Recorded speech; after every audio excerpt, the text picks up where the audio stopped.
Our very distinguished guest for this evening is Admiral Richard E. Byrd. The North Pole used to be a no man's land, but these are the days when, by buying a ticket on a commercial airliner, you can fly across the North Pole and drink a cocktail at the same time. You know, only 70 or more years ago, about 35 years ago, our guest tonight found out whether there was any land north of the North American continent. He made that first discovery flight, and I must say that Admiral Byrd, our guest tonight, is not only our greatest living explorer, but he's been an inspiration to countless Americans. Admiral Byrd, you've been to both the North Pole and the South Pole.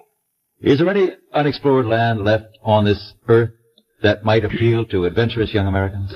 Yes, there is. And not up around the North Pole, because it's getting crowded up there now, because they find out it's really usable, not only to live in, but militarily. But strangely enough, there's left in the world today an area as big as the United States that's never been seen by a human being. And that's beyond the pole on the other side of the South Pole from Middle America.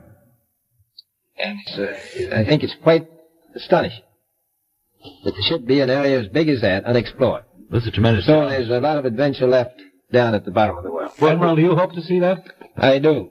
See, Governor. Well, Admiral, may I ask you, is there a great difference between the top of the world and the bottom of the world? There is. Now, the North Pole is the center of an ocean 10,000 feet deep. The South Pole, the center of a plateau, 10,000 feet high.